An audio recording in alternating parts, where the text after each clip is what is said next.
Hey guys, welcome back to the channel. Today I'm going to be doing an in-depth tutorial on my all-time favorite strength exercise, the deadlift. Today we'll be filming at a Thrive and Conquer personal training studio in downtown Vancouver, and this is actually where I'm going to be taking a lot of my in-person training clients as well moving forward. The deadlift has been called the king of strength exercises, and for good reason. It requires a full body effort to move the bar and a heavy weight from the floor up to your hips. We'll get into the overall technique in just a minute, but before that, there's some things that I want to cover with you. So firstly, the thing you always need to do before you deadlift is warm up. Warming up is super crucial to your success in the deadlift, and you need to make sure to do a thorough warm up before you get into your heavy lifting. I have a full warm-up video that I'll link up here. If you haven't watched it, I highly recommend you go check it out. It's a general warm-up sequence. It'll get you ready to go for almost any workout. But if you don't want to follow that, I highly advise opening up your hips, then activating your glutes and your core musculature prior to lifting. Some of the movements I'd highly recommend doing are things like cat-cow, 90-90s, the world's greatest stretch, banded side steps, bird dogs, glute bridges, dead bugs, side planks, just to name a few.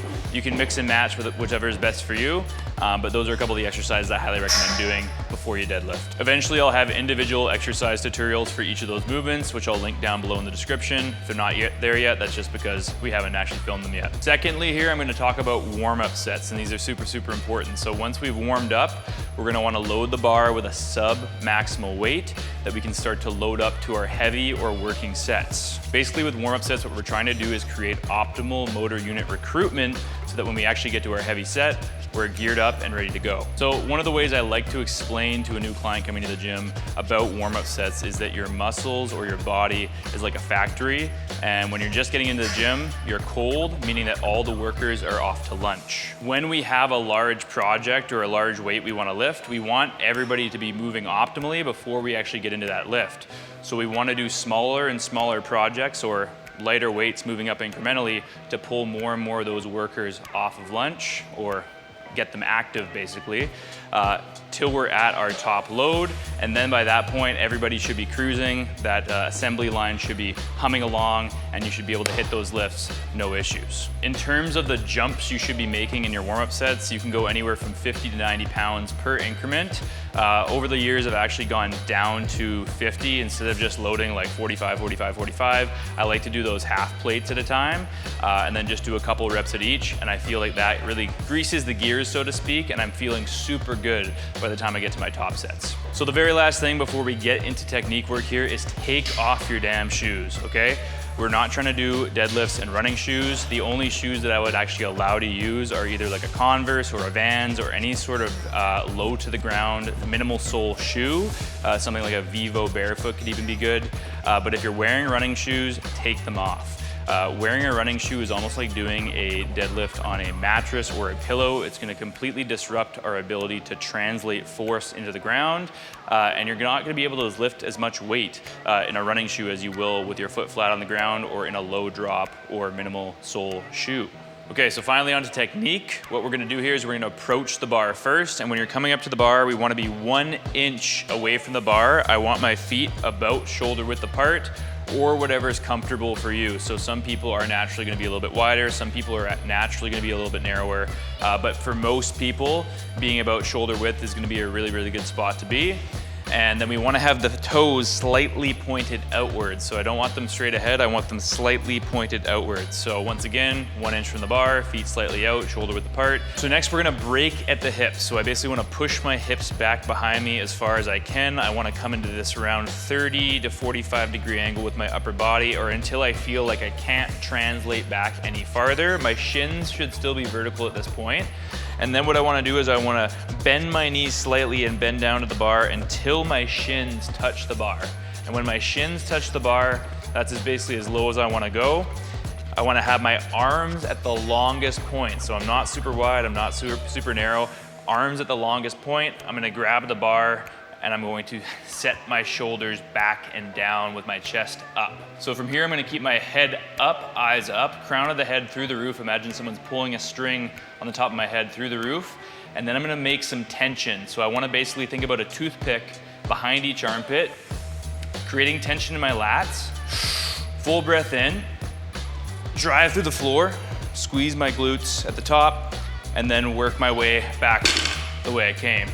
And then same thing at the bottom, you always want to reset before every additional rep. So breathe in, create tension, drive straight up, keep that bar close to the body, and back down.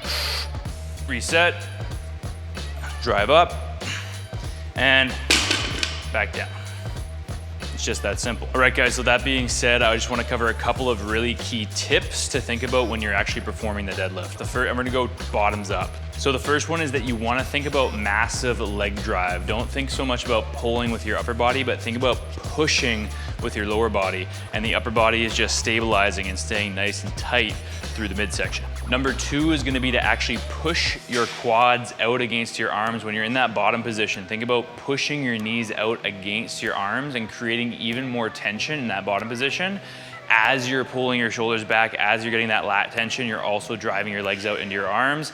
That's gonna make you even tighter and give you more glute drive in the movement. Number three is just that cue of the toothpicks behind the armpits. So imagine there's a toothpick here, you're trying to pinch it in there. That's gonna get your lats really nice and solid so that you're not gonna move. When you pick that bar up, you're not gonna round over, you're just gonna stay nice and tight. And lastly, I just wanna go over some considerations like using a belt, straps, chalk, etc. So let's start with using a belt, a weightlifting belt. So when would you wanna use a weightlifting belt? Well, I would use a weightlifting belt when things get really heavy. If you're new to this, if you're just starting off, I don't think you need a weightlifting belt. I think you need to strengthen your core naturally through doing lots of core training, lots of stability work. And then by doing lighter deadlifts overall, that's gonna get you a stronger core and also work on your ability to brace your core through loaded movement. That's gonna be the best thing you can work on. Don't start relying on a belt if you haven't built those base skills. And yeah, so as a rule of thumb, just throw a belt on when you feel like, damn, this is getting pretty heavy. That's the point at when you would throw a belt on, maybe at like 80% plus. All right, so using straps, using chalk. I use chalk all the time when I'm doing my deadlifts. I think it's a really smart thing to do. It's gonna give you better grip. It's gonna make the bar slip less in your hand.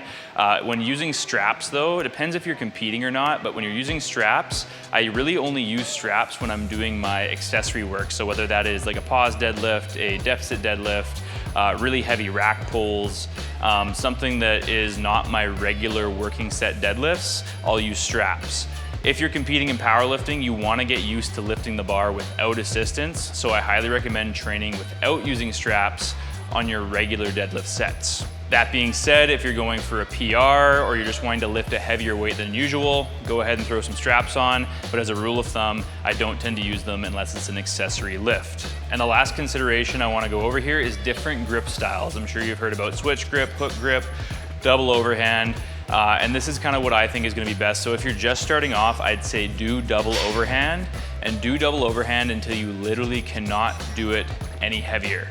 There will be a point where it feels like it's a bit too much, or you just can't hold on to the bar anymore, and that's totally normal. That just means your grip strength needs to get better, but also a couple of these other grips are gonna be a little bit more preferential when it comes to holding heavier weights. The next one is gonna be a hook grip, so that's basically where you're using your thumb as a bit of a meat wedge and you're grabbing onto the bar, and basically the bar doesn't slip because your thumb is in the way. This one can definitely help you lift more weight, but you need to practice it, and it can also be very painful at heavier loads if you're not used to it. So a lot of Olympic lifters will use this, a lot of power lifters use this, and it can be a very good technique for more advanced lifters. The last one, and this is one that I actually use a lot, is the switch grip. So either going left hand under, right hand over, or right hand under, left hand over. It's whatever feels more comfortable to you, and generally speaking, this is gonna help you to lift more weight if your grip is waning on a double overhand.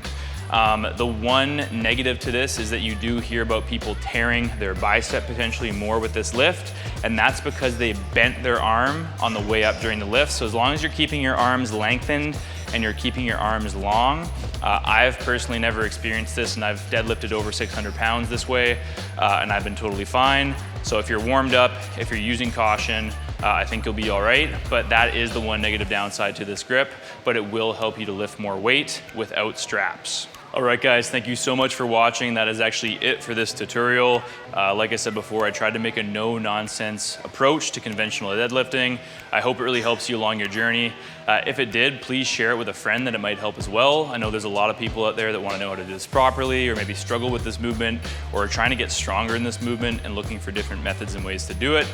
So this video is going to be kind of your all-encompassing tutorial on how to do it correctly. Also, I'm going to be releasing a ton more content just like this, so make sure you subscribe to the channel, like and comment on the video because it really helps me out, and I'll see you in the next one. Peace.